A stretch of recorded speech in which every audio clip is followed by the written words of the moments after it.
Well, welcome back to Book Sandwich Din. So this is our first Book Sandwich Din in more than 2 years. So it's good to see everybody, and let's have a good time today. Our book reviewer today is Margaret Kappanadze. She's the director of the Gannett Tripp Library at Elmira College and has served as a librarian in academic, school, and public library settings, as well as reviewed books for a library journal. Margaret is going to review the Kelloggs, the Battling Brothers of Battle Creek, by Howard Markel. So without any further delay, Margaret? Hi everybody, welcome and thanks for coming today. This is great for the first time back for Book Sandwich Din. I'm excited to see you. As Barb said, I'm a librarian. I do book reviews for Library Journal. If you're not familiar with Library Journal, it's a magazine that comes out about monthly that has dozens of book reviews for new publications that librarians mostly use to see what's new, and then there's a 175, 200 word review about the book to see whether it's suitable for your collection. Excuse me, I forgot to turn on the mic. I am sorry. Wasn't me. Okay.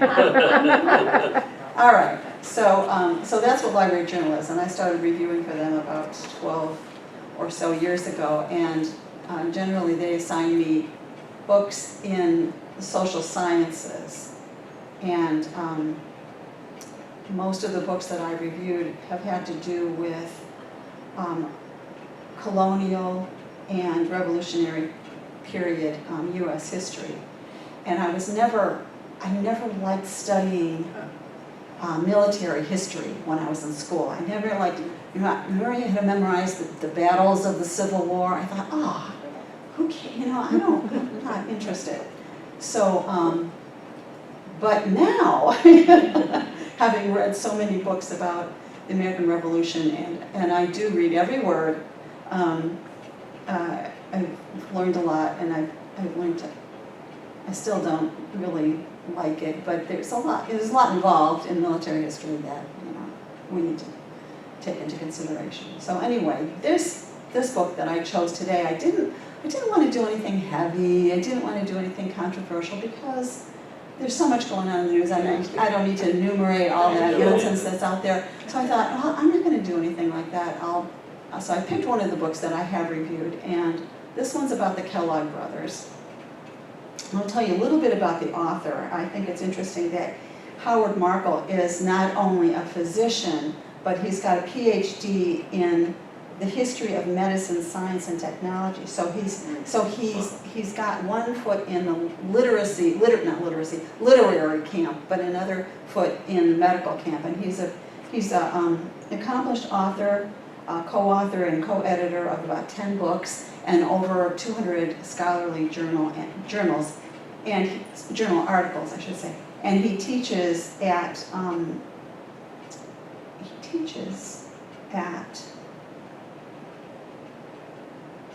the University of Michigan. His interest in this whole Kellogg family thing peaked when he was about 6 years old, living in Michigan as a kid, and his class took a field trip to the Kellogg's factory, and he thought that was pretty interesting. And he does he's interested in the history of medicine, which I think is pretty neat. So anyway, his interest in the Kellogg's grew as he became a medical student and found out a little bit more about Dr. Kellogg. So there were several children in the Kellogg family. The Kellogg's had moved from the Northeast to Michigan in the 1830s, I think it was, and settled there. And it was pretty, much an outback kind of place. And they built a log cabin and started a farm and had their ups and downs with health and things like that. And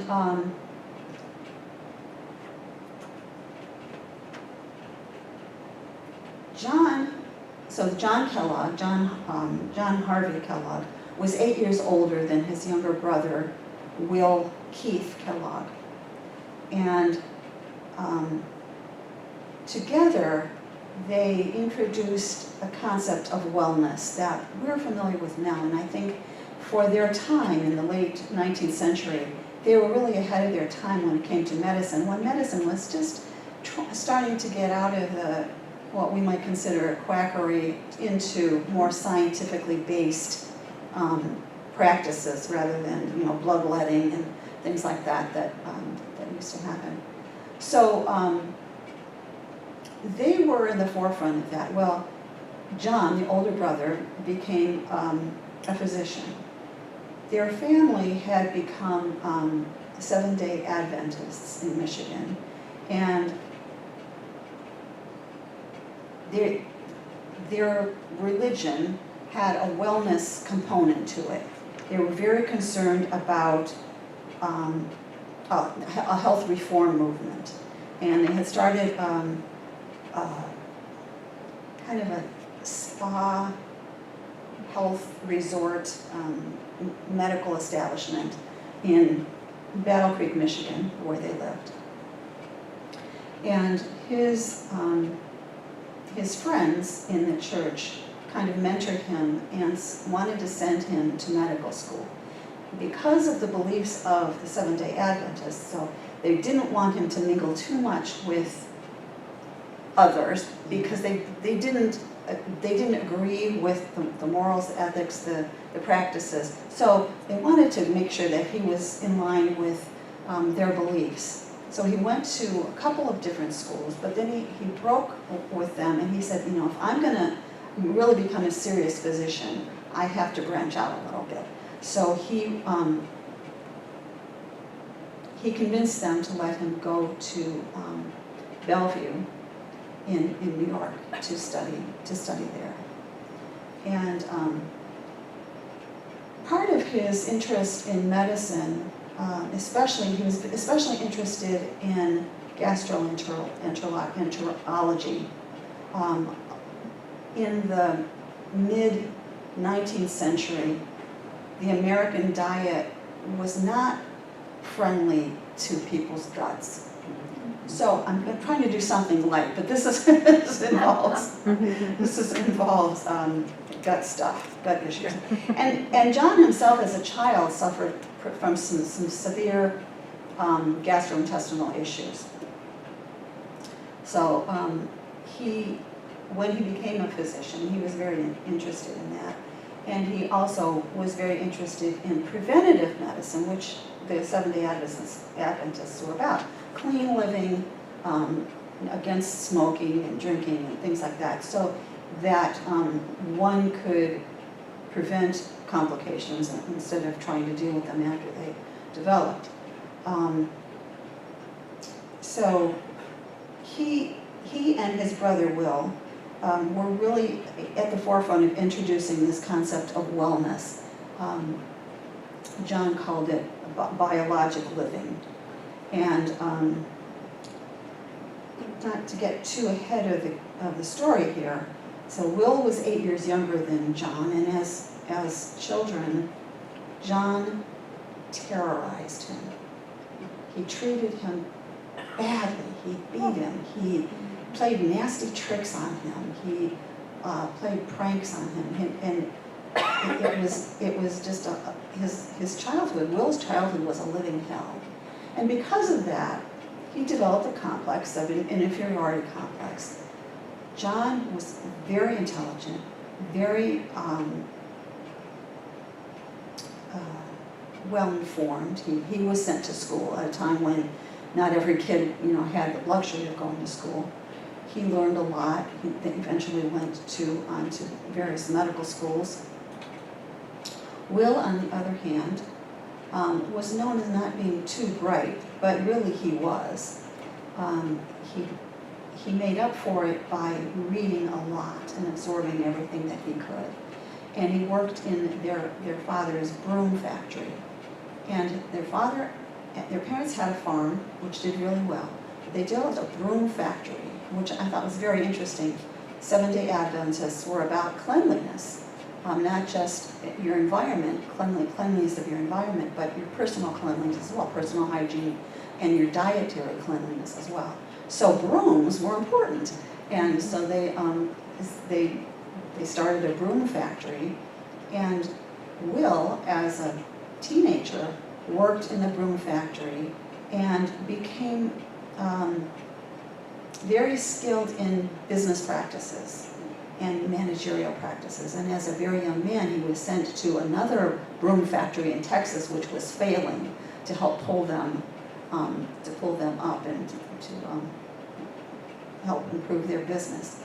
So he knew what he was doing, but he always had an inferiority complex because his older brother John, relentlessly informed him that he was good for nothing.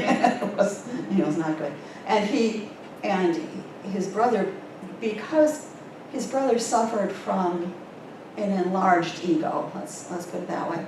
He just brutally criticized anyone who disagreed with him, anyone who didn't feel was up to par with him. So his brother, he fell into that category, and though he worked with his brother for years, he still never could please his older brother, and very few people could. The study of nutrition and digestion was new in the late 19th century, and eventually Dr. John Kellogg worked with, communicated with people like Pavlov. We've heard of the Pavlov dogs. Well, the Pavlov dog's experiment was not just a behavioral experiment, but Pavlov was doing research in saliva. And of course, saliva has to do with digestion and digestive juices. And there's an interesting story in the book, I think it's interesting, about how in the mid-19th century, a hunter-trapper was shot. And a local army surgeon did some surgery on this man and patched him up. However, there remained a fistula in this man's gut that went right through into his stomach. And the patient declined offers to try and stitch it up, and it never healed over by itself. So his attending physician, in an effort to help him out, would put a syringe in this fistula to insert nutrients and things like that. And they discovered that they could look into the fistula and see the workings of the stomach, which was new, very new. I remember as a kid, I'm from Ohio, taking a field trip in Worcester, Ohio, to the OARDC, Ohio Agricultural Research and Development, or whatever it stood for. And they had a cow with a hole in its stomach and like a window in the side of it, so you could see digestion. But it was very important at that time because people didn't understand. The development of medicine was really rudimentary. It wasn't scientific, and now people like Pavlov and Kellogg and others were applying scientific research methods and other things to learn more about what made the body tick and how to solve problems and prevent problems. So John was very interested in that. And eventually, after he became a physician, he took over the Seventh-day Adventist facility in Battle Creek, Michigan. And he had all these ideas to reform it, to change it, to update it. And the Seventh-day Adventists who were in charge of it were against that. They didn't want changes, they didn't want updates. But he eventually succeeded in having his way, as he did in most things, and took it over. Not only took it over, but he developed the world-renowned Battle Creek Sanitarium for wellness. And he and this sanitarium became so popular because with his treatments and practices, he was able to help people with a lot of digestive problems that they had. And among the people who came there were Eddie Cantor. Now, see, so I love people who are more like my age because I don't have to explain who these people were. I don't have to tell you who Eddie Cantor was or Johnny Weissmuller. Harvey Firestone, J.C. Penney, Montgomery Ward, S.S. Kresge, Alfred DuPont, who else? John Philip Sousa, Lowell Thomas, and many others, presidents and heads of state from international places came to seek the cures there. And in many ways, he was ahead of his time in promoting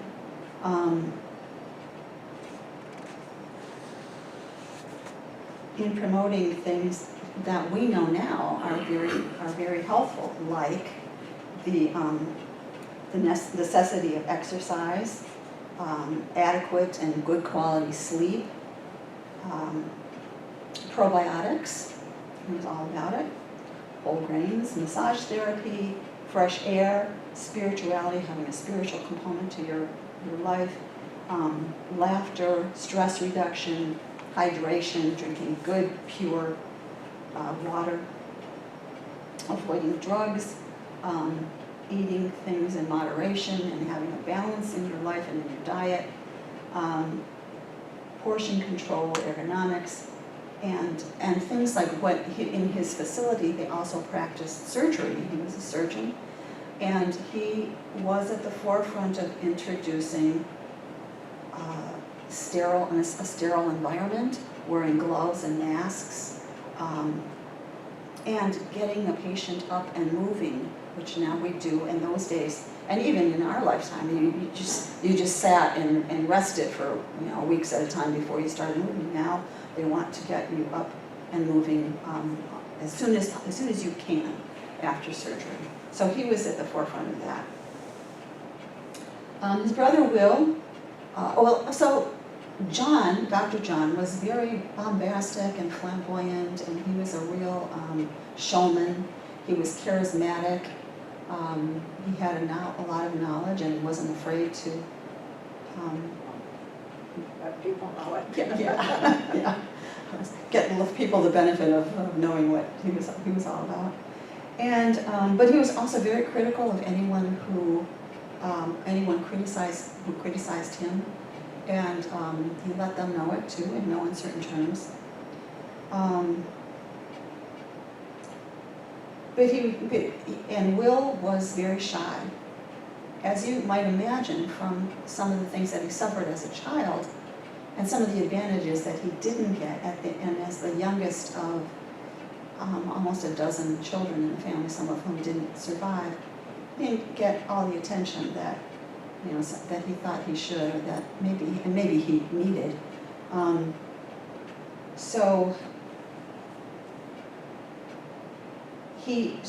He had to struggle to make himself known, but he was also became a very skilled manager. He was a perfectionist and he paid close attention to detail, and kind of like a librarian. And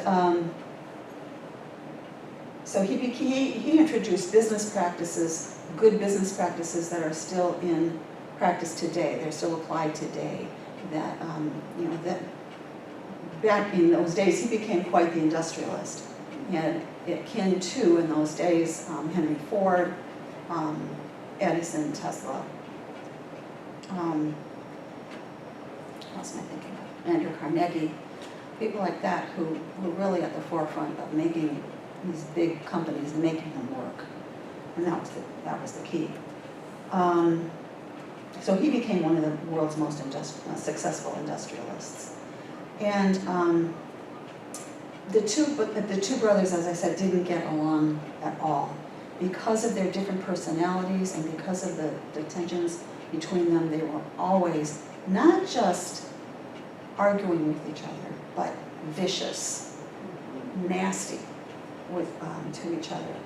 And they were both stubborn, but they both learned from their parents philanthropy. They were always trying to help others. And in fact, in their work in the sanitarium, they did all this with an effort to help other people. And in fact, John and his wife adopted dozens of children and raised dozens of children in their lifetime. So, and Will Kellogg, after he made millions with the Kellogg Company, created a Kellogg Foundation that still exists and gives away money to causes. So,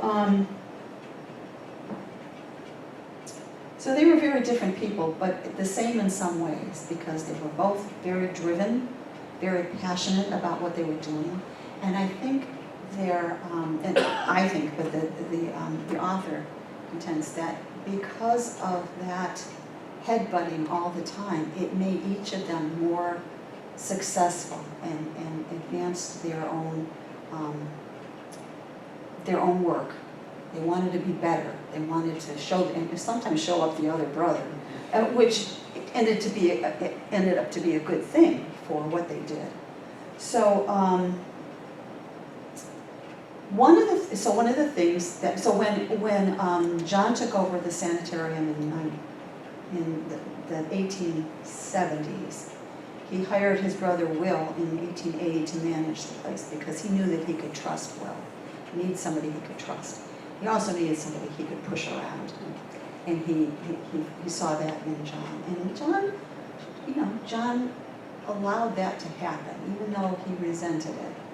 You mean Will? Yeah, thank you. Thank you. Will resented it for his entire life, and he was again terrorized at work. And but because Will was able to pull back and not get too contentious with John, and he was able to act as a buffer between John and the dozens of employees that they had at the sanitarium, and was able to use diplomacy to kind of calm things down. Will was also much more precise and analytical and methodical than John was. John, and I think because of his huge ego, decided that whatever thought he had was going to be great, so he pursued it without doing the backup work. And so, but Will never allowed himself to fall into that. He did the research, he did the studying, and he made things happen. So it was because of John's intellect and education and drive to make wellness a big thing for people at the time that the sanitarium was successful. And it was because of Will that it ran smoothly and efficiently and so Will was the behind-the-scene guys who made it all happen. John was the persona who met with the guests and everything. And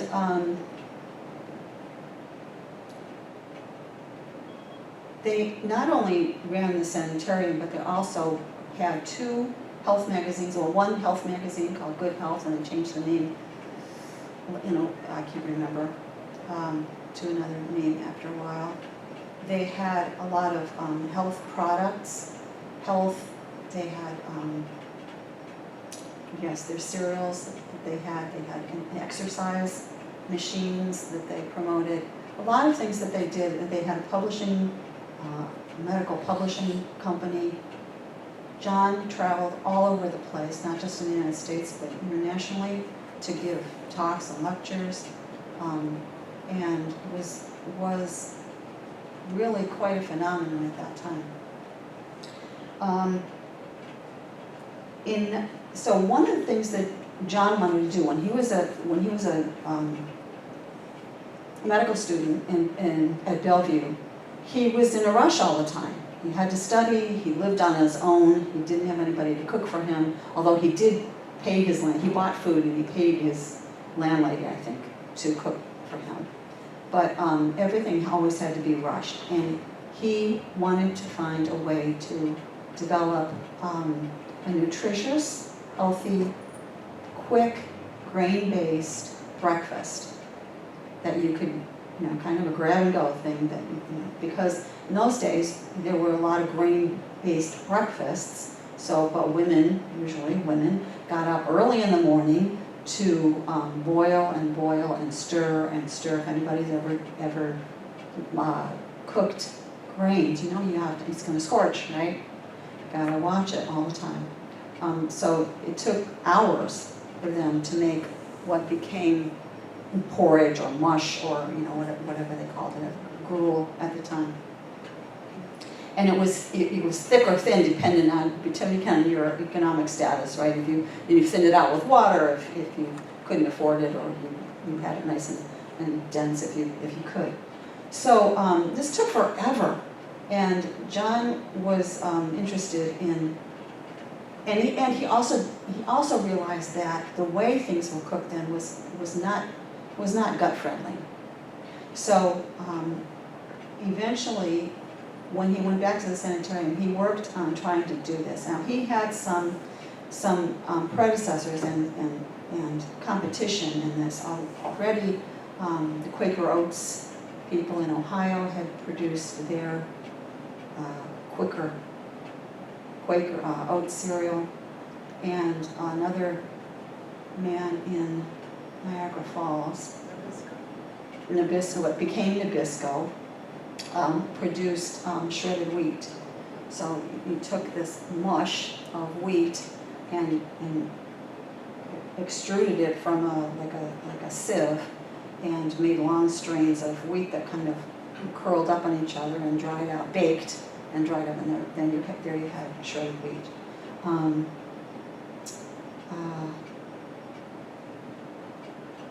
So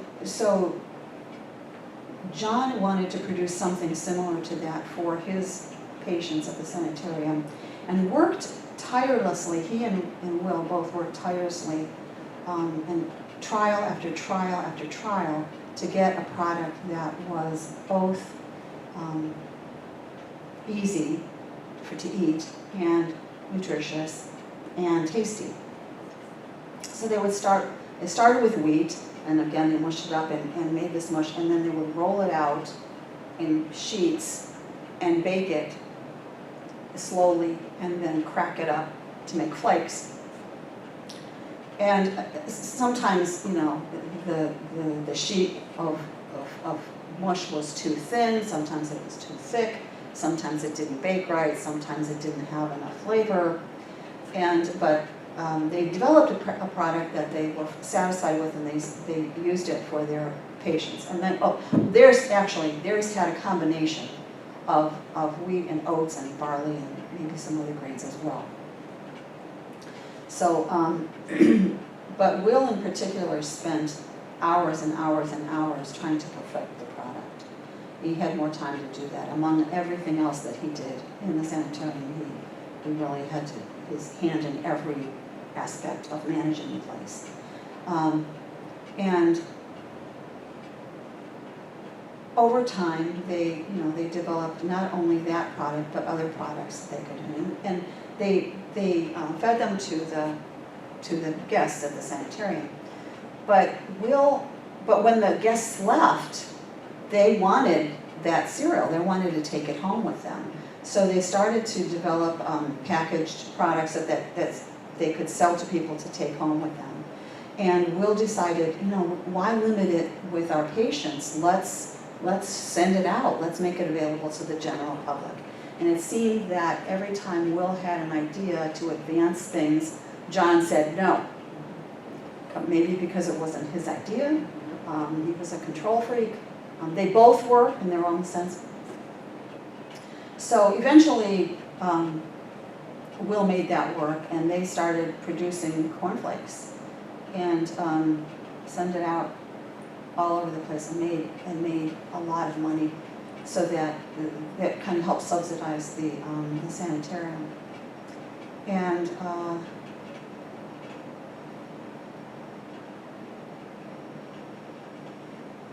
so I don't know if I said in 1896, John took out a patent for flaked cereal. And he was very careful about it because it wasn't just flaked rice or flaked corn or flaked whatever, but he included in the patent all grains. So he could cover himself and not get trounced by the competition. There was a guy named Charlie Post who had, I can't remember what his business was, but he had a business that was failing, and his health was failing. He had just bad health. And he and his wife moved to Battle Creek. Now, they couldn't live at the sanitarium, which was not only a spa, it was a grand hotel that was costly, but they got a house nearby, and Charlie took advantage of the treatments at the sanitarium in an effort to improve his health and to help pay for the cost of his stay there, his treatment there. He worked in the kitchen with Will to make these cereals, these flaked cereals. Well, Charlie became privy to the method and the recipes and left the sanitarium and started his own Post cereal company and made a lot of money. There was never any good feeling between Kellogg's and Post because they felt, and probably with reason, that they had been ripped off by Charlie. So poor Charlie never really recovered from his GI issues and his stomach pain, and had a bad end. But his as we know, his company was very successful. So after a while, Will got really sick and tired of being John's lackey. He was so under John's thumb that John demanded that he follow him around this sanitarium. It wasn't just one building. They expanded and expanded and expanded. They had a greenhouse where they grew their own vegetables. They had a publishing company, just huge place. So John demanded that Will follow him around with a pencil and paper, even when he went to the bathroom, to jot down his thoughts and to give orders and to make sure he got everything right. It was, and berated him, belittled him all the time, and refused any efforts to suggest improvements by Will. So eventually, Will had enough. He said, "Look, I'm out of here. I'm leaving. I'm going to create my own company." Because, John, Will was trying to improve the flavor of some of these cereal products because they're kind of bland. Will was trying to improve them. Again, John didn't want to have any part of it, but he did. He kind of snuck around and made some improvements, which obviously were helpful because the product sold. And so eventually, Will struck out on his own, and he started this cornflake company, which later became the Kellogg Company. And on every box, at first they were in business together because Will needed money from John to help get started out. But once he had repaid John, they separated business-wise. But on every box of cereal that they published, there was a signature, a Kellogg signature, which looked a lot like Dr. John's signature. And it was guaranteed that what was in the package was fresh and nutritious and made under clean conditions, So that Kellogg's signature, which we know today is on every product, started back then. And at first they printed it on the packaging. So Will, with his expertise and his attention to detail and method and research really revolutionized the food industry. He was one of the very first to come up with processed foods. Now, today, processed foods we're not so thrilled about, or maybe we shouldn't be. But his dedication was to helping people be healthy. So the foods were healthy foods. They were just more convenient. And he also was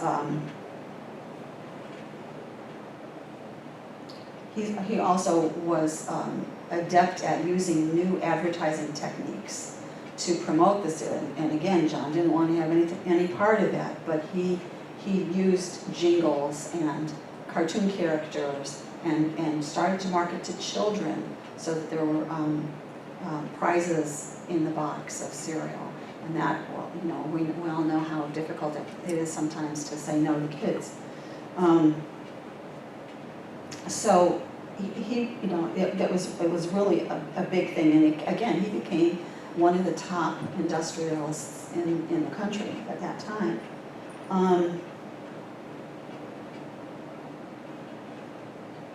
What else? Ironically, John's wife, who was more of a business partner than an intimate partner,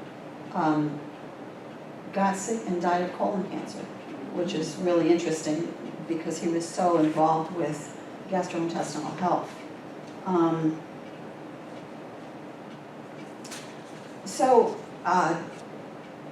Let's see, I think John died in 1951. No. They died a few years apart. One in the 40s, John in the 40s and Will in the 50s. But Will became very successful, huge business, moved to California, invested in racehorses, but also never lost that philanthropic characteristic that they learned from their parents, and started the Kellogg Foundation, again, which supports other organizations. But they always had this contention, they always had this resentment, they didn't speak for years. Towards the end of their lives, they got together for about 5 hours and had a conversation and tried to kind of patch things up, but it didn't work. When Will started the cereal company, and he was getting successful, John sued him because he claimed that he was responsible for the recipe, the idea, and all of those things. But even though Will could prove that it was his doing that made it successful. So, you sue your brother. But they were always like that. And again, the author says that contention really fueled their success, each in their own way. So they were, magnificent showmen, resolute empire builders, unwavering visionaries devoted to the concept of wellness, and it's kind of ironic that it happened that way, and also ironic that that after Will's death, after World War II especially, some of the Kellogg's products were, coated with sugar and had other ingredients that were not so helpful. And there was this total antithesis of the original intent of their products. So it wasn't their fault. Yeah, Phyllis. Did their children take over the business? I think after John Harvey's death, the sanitarium was sold. Well, they branched out into another location. There was one in, I think, Palm Springs or somewhere in Florida. I don't think it did that well. And then it was sold to the US government. The facility was sold to the US government, and I can't remember what became of it. But it didn't last. And interestingly, though Will was actually diagnosed with by a psychiatrist with an inferiority complex, which he always had. He never was good enough because that was beaten into him his whole life. He was the one who we remember now as the successful businessman. His endeavors have succeeded and are still out there. We know about them, but John's didn't. And John, I'll get to you. John was involved with, again, with a lot of people because his interest in improving the lot of humanity. And I'm not excusing the eugenics movement, but I think that he and others who were wealthy wanted to improve society, and they didn't understand some of the sociological factors that caused issues like chemical and medical issues that cause problems like mental health issues, crime, poverty, things like that. They ascribed them to genetics, which itself was a fledgling and untested area. So they thought, well, if we prevent some of these people from procreating, then we'll clean up society. And they again, I'm not excusing it, but they thought that was a positive thing. So we've heard about Henry Ford recently. Teddy Roosevelt was involved in the eugenics movement. And because of Dr. John's involvement with eugenics, history has kind of pushed him aside and said, well, he was a quack, but they don't. But according to the author here, they really don't pay attention to the positive contributions that he made to, and that, a lot of people are ignorant of his work in developing a healthier diet. And he says it's a shame that we don't give him credit for that. Again, it's hard to divorce one part of his life from the positive things that he did, but so people aren't that aware of Dr. John Kellogg's contributions to medicine. Speaking of not being able to divorce or separate aspects of one's life, John sounds like an absolute tyrant. Oh, yeah. Okay? Mm-hmm. So arrogant. I would say he's a narcissist. At least that's what it sounds like, okay? Sure. I can't imagine that did not undermine the dynamics of a family at home while he and Will were growing up, and then later in a business. I mean, family in business together presents a whole set of circumstances of its own. But when you have two who are so at odds with one another,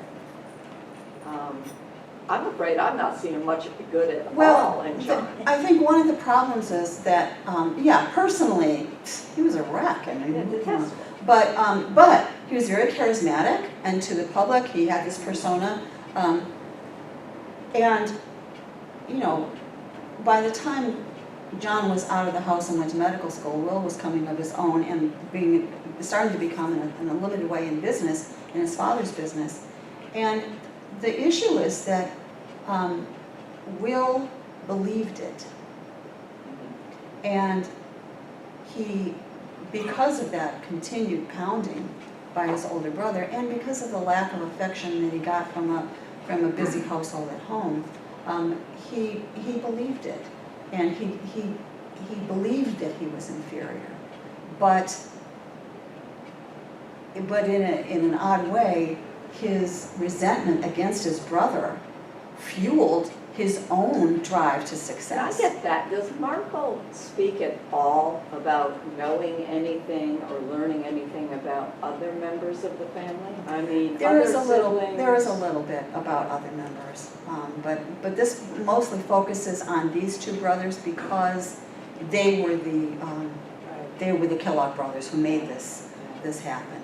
But you're absolutely right. John was a horrible, nasty person, And Will had to, like I said, he had to act as the buffer between John and the staff, you know, and one of the things that John did, he was also promoter of good human resources practices, which was kind of, you know, And again, that sounds so contrary to his own behavior.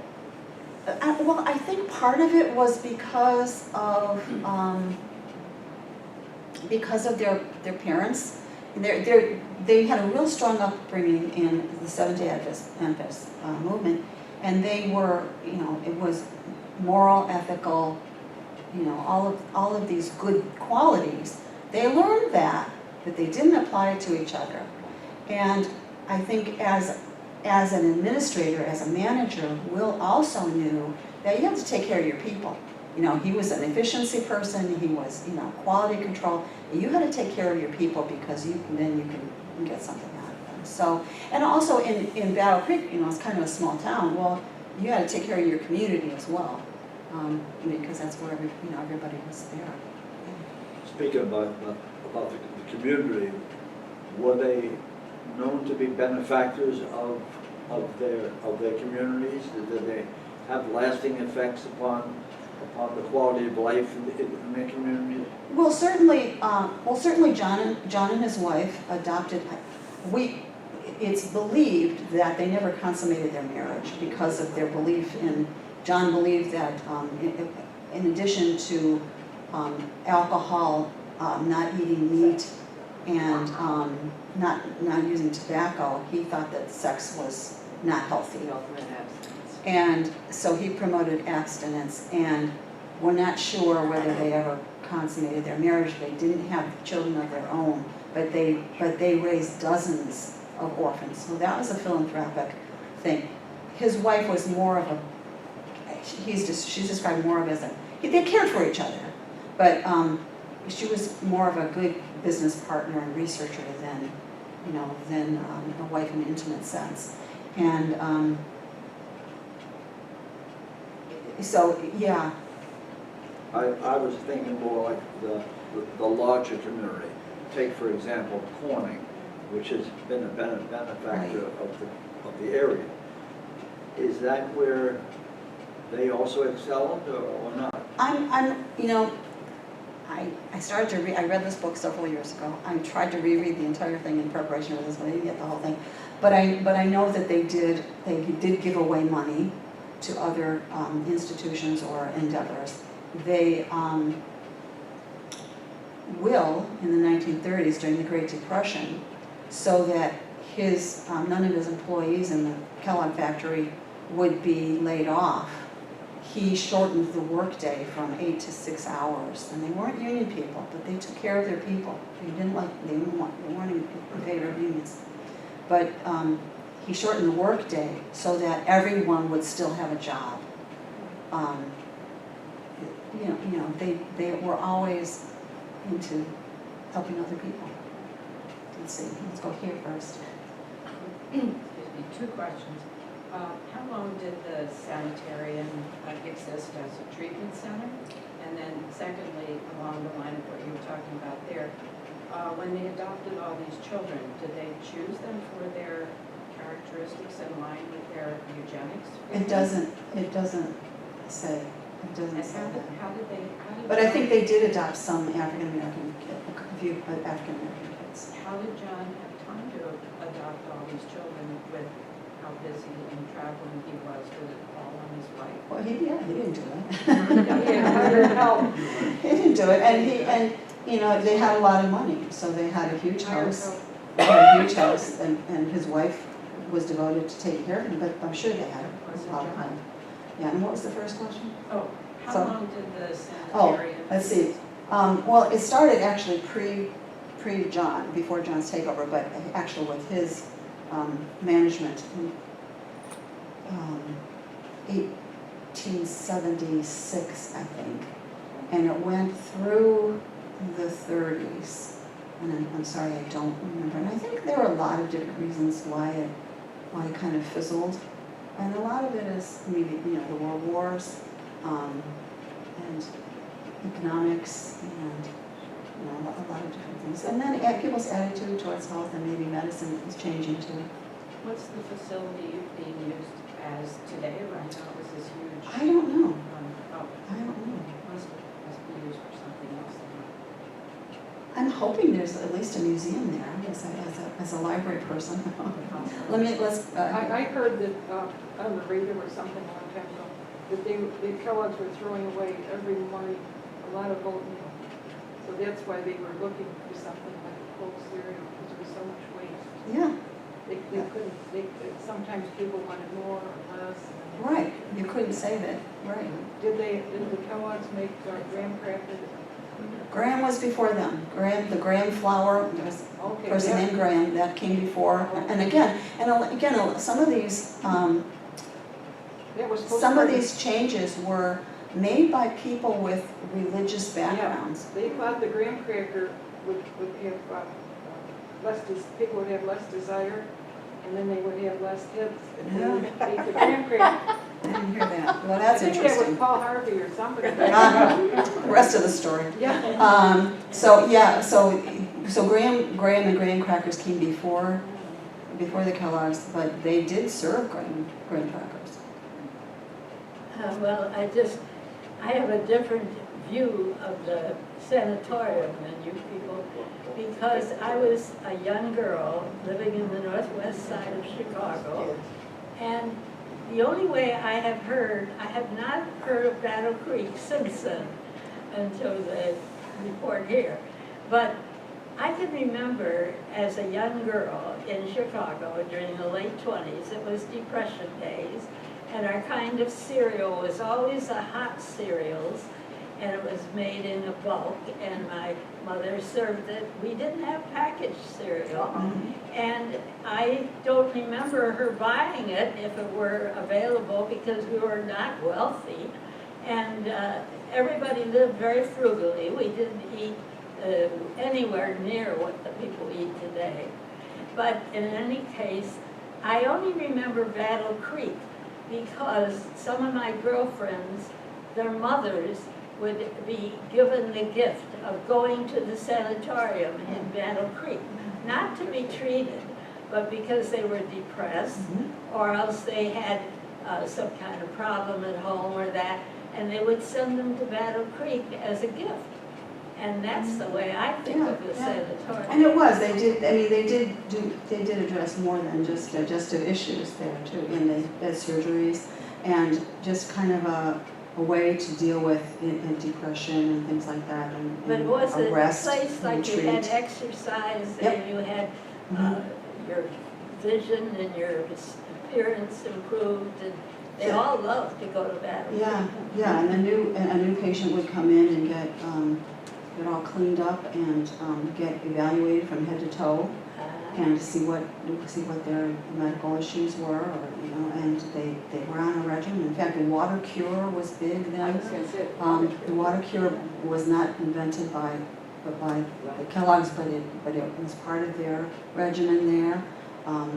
Lots of water to flush out toxins, but also enemas and drinking, just hydration. But a lot of and a lot of people couldn't afford it. It was a grand hotel. It was a luxurious big place. treat. Yeah.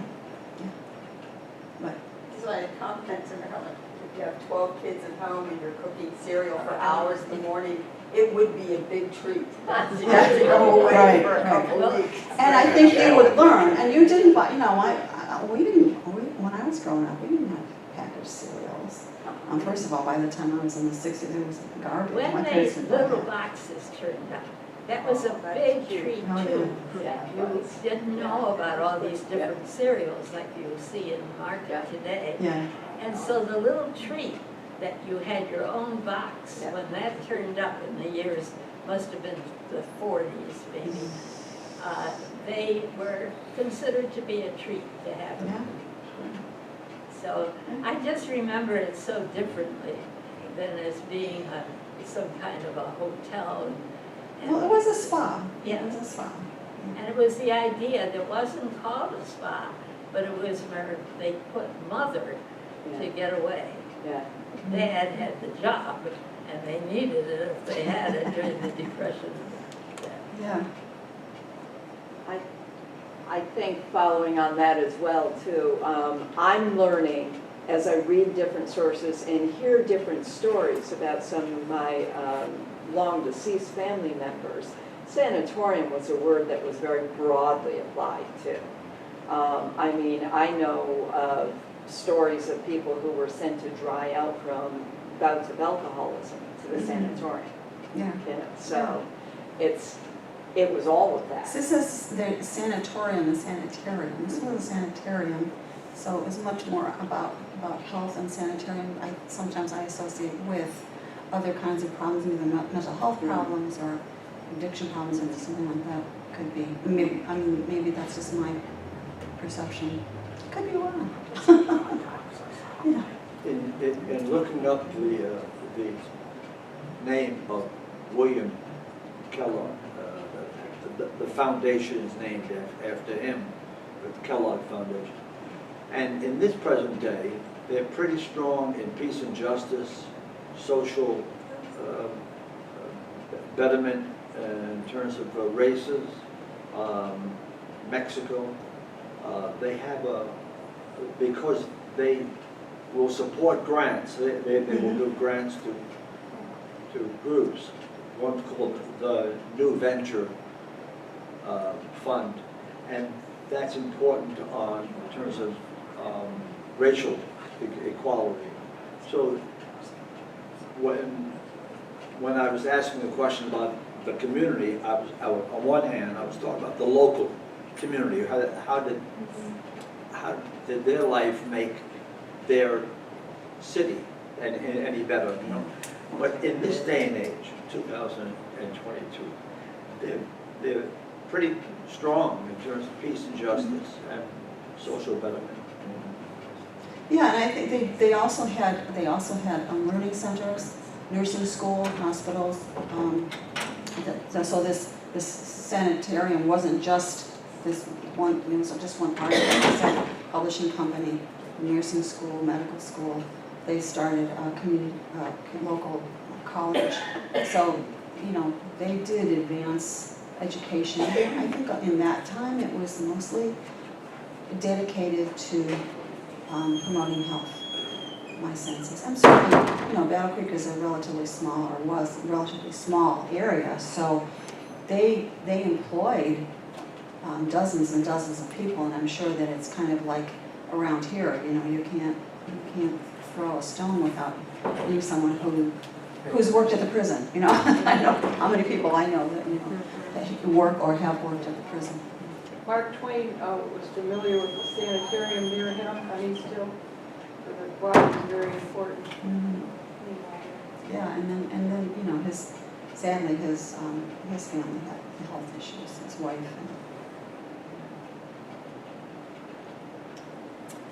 Well, thank you very much.